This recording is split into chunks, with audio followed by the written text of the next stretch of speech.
Ethan, Mia, Lucas, and Riley has planned their camping trip for months. They wanted a peaceful weekend away from school stress, noise, and pupils. Their chosen destination was Black Pine Forest, a place known for tall trees, cold winds, and strange stories. People said the forest was beautiful in the day, but too quiet at night. So quiet that you could hear whispers even when no one was speaking. The group did not believe in ghosts, they only laughed at the stories. They reached the forest on Saturday afternoon. The sun was bright, the air was fresh, and the smell of pine trees surrounding them. Birds sang loudly, and everything looked perfectly normal. Ethan shocked. See, nothing scary here. They hiked a few miles until they found a perfect open area to camp. They set up their tent, collected firewood, and sat around talking. As sunset approached, the forest grew darker faster than expected. The temperature dropped sharply. Why is it suddenly so cold? Mia asked, rubbing her arms. Lucas replied, it's a forest. Temperature drops after sunset. They lit a fire, ate marshmallows, and laughed about school memories. Everything was fine until the wind stopped. Not slowed, completely stopped. Suddenly the forest became silent. No wind, no insect, no birds, nothing. It felt as if someone has pressed a mute button on nature. Relay frowned. Guys, is it supposed to be this quiet? Lucas shrugged, but he looked uneasy. Then they heard it, a soft whisper. At first, they thought it was the wind coming back, but the sound did not move. It stayed behind them near the forest. Mia gasped and grabbed Ethan's hand. Who's there? No answer. The fire flickered buoyantly, even though there was no wind. Riley stood up with a flashlight. Maybe someone else in camping nearby. I will check. Mia said quickly. No, stick together. But Riley did not listen. He walked toward the tree and shined the flashlight around. Hello, everyone. The forest remained silent. He moved deeper until the other could not see him clearly anymore. Only the flashlight beam was visible, cutting through the darkness. Then, the beam suddenly tilted sideways. Riley screamed. The sound echoed through the trees. The rest of the group froze. Ethan shouted, Relay! But no answer. They rushed to the area, calling his name, but the place was empty. Only his flashlight lay on the ground, still on. Lucas picked it up with trembling hands. Where did he go? He was right here. Mia started crying. We need to leave, right now. They ran back to their camp and quickly packed whatever they could. They did not care about the tents. They only wanted to reach the car. But when they tried to follow the track back, it was not there. The familiar path had disappeared. Ethan whispered, how is that possible? The forest looked different, as if they were standing in place they had never been before. Then the whisper returned, closer. They heard pounded. Lucas grabbed the flashlight and pointed it toward the sound. Something moved behind the trees, not an animal. Tall, thin, and pale. Its face was blurred, like smoke. Its arm was too long, almost touching the ground. It tinted its head in a snow, unnatural way. Mia screamed and ran. The others followed. Branches cut the skin, their breath grew heavy, the forest around them seemed endless. Finally, they reached a river, a narrow, One they did not reminder closing earlier. Ethan looked confused. We did not come through here. The whisper echoed again, this time from both sides of the river. Where are you going? Lucas stepped back. They are surrounding us. Another finger appeared behind them, thin, pale, had tinted the same unnatural way. Then another, and another. The forest filled with them. Dozens of whispering shapes slowly moving closer. Mia fell to the ground, shaking uncontrollably. We are going to die. Ethan grabbed her arm. No, not if we run. The only direction without a figure was across the river. So they slapped through the cold water and kept running. This time, the forest did not change paths. They recognized trees, rock, and the old wooden sign from Black Pine Forest. They followed it, ran to the parking area, jumped in the car, and sped away without looking back. When they were finally far enough, Mia whispered, "What's about Relay?" No one answered. Hours later, police searched the forest. They found Relay backpack, but not Relay. Only one strange thing was recorded in the report. Relay's name, softly whispered, was heard by multiple officers in the wood, even though no one was there. Every year, the Pine Adventure Club took students on camping trip.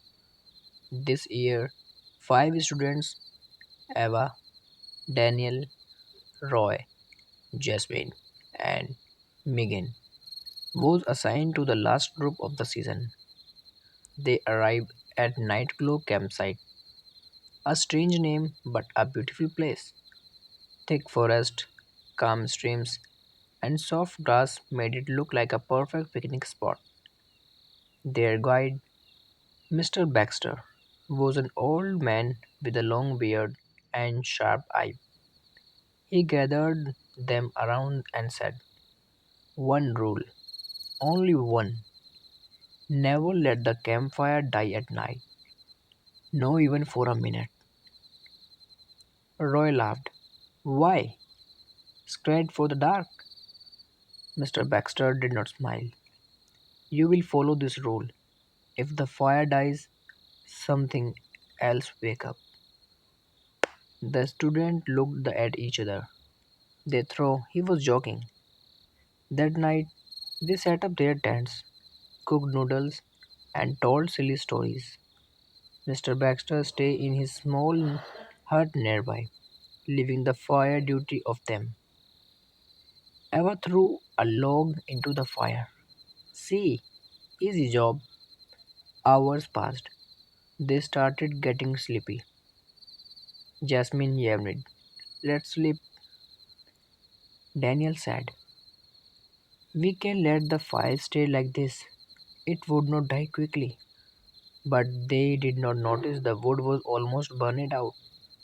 One by one, they went in their tent and slept. Around 2 p.m., the fire made a soft cracked sound, then slowly faded. A cold wind passed. The last flame disappeared.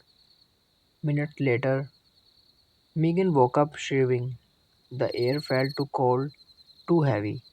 She stepped out. The fire was dead. Then she saw something move near the trees, a tall shadow. She blinked, but it was closer. She gasped and ran to the others, shaking them awake. "Guys, something out there!" They rushed out of the tent. The wood was dark, unnaturally dark. Roy pointed at the forest. "What was it?" Before Megan could answer, they heard a sound. Crack! A tall creature with no face, only a mask-like surface. Its skin glowed faintly, like ashes. Its body looked burnt, almost like charcoal. It walked slowly toward them. Eva screamed, "The fire! Get the fire back!" Daniel threw sticks into the pit, but nothing catch fire. The wood was damp. Roy grabbed a lighter, but it did not spark. The creature came closer, cracking branches with each step. Jasmine whispered, trembling, "It's coming after us." Mr. Baxter suddenly rushed out of his hut with a flaming torch. He shouted, "Move away!" The creature stopped as the flashlight torched it. Baxter threw dry grass and oil into the fire pit. Flames erupted, lightening the entire campsite. The creature stepped back, screamed, and vanished into the darkness. Eva cried and hugged Mr. Baxter. "What was that?" Baxter's voice was low. "It was called the Ash Walker. It appears whenever the fire dies. It hunts warmth, it hunts breath, and it never stops once it chooses a target." The group stayed near the fire all night, adding logs every few minutes. The next morning, they insisted to going home early. Before they left, Mr. Baxter said something that chilled them. "You survived because the fire revived quickly, but the ash walker has seen your face now. If you ever camp again, keep the fire alive." Sophie, Ben, Marco, and Lily were cousins who meet only once a year. This year, they decide to go camping in Thunder Ridge Forest, a place known for loud winds but very quiet nights. They found an old abandoned campsite deep inside the forest. Broken branches, old fire pits, and torn flags were scattered around. "This place looks perfect," Marcos said excitedly. Ben raised an eyebrow. "Of course." They set up their tent anyway. The evening was peaceful. They played music, cooked food, and enjoyed themselves. Around 10 p.m., the forest suddenly became silent. Not slowly, instantly. Even the wind stopped. Lily frowned. "Why did everything stop?" Ben laughed nervously. "Maybe nature is tired." But Sophie whispered, "No, something feels wrong." They turned off their music. The silence felt alive, like something was holding the air still. Then they heard footsteps, slow, deliberate, coming from the abandoned cabin behind the campsite. Marco grabbed a lantern and walked toward the sound, probably an animal. The moment he stepped near the cabin, every door inside slammed open at once. Marco jumped and ran back. What the heck was that? Suddenly, Ben froze and pointed toward the fire pit. A figure stood there, a boy, barefoot, dirty clothes, pale skin, eyes wide open. He did not blink, he did not move, he just stared at them. Lily whispered, "Hello." The boy slowly lifted his hand and pointed toward the forest. Then he vanished. Not run, not walked, just blinked out of existence. Sophie grabbed the others. "We need to leave right now."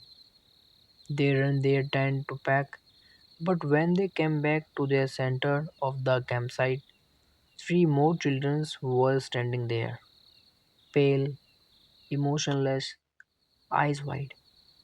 Marco whispered, "Who are they?" The children spoke together in other combined voice. "Don't stay in the campsite." The ground under their feet vibrated. The silhouette of dozens of more children appeared around the trees. Face blanks, bodies still, eye glowing faintly white. The cousin run, stumbling, crying, screaming. The forest path twisted unnaturally, making them pass the same cabin again and again. Finally, Sophie shouted, "Close your ears." They covered their ear tightly. Instantly, the forest respirate and the real path appeared. They sprinted until they reached the car and drove away. Later, they learned the truth from an old local man. Years ago, a group of school kids camping at that same spot. A storm hit, cabin collapsed, and none of the kids survived. Since then, the forest goes silent whenever their spirit come out, trying to warn people. Don't stay in the silent camp.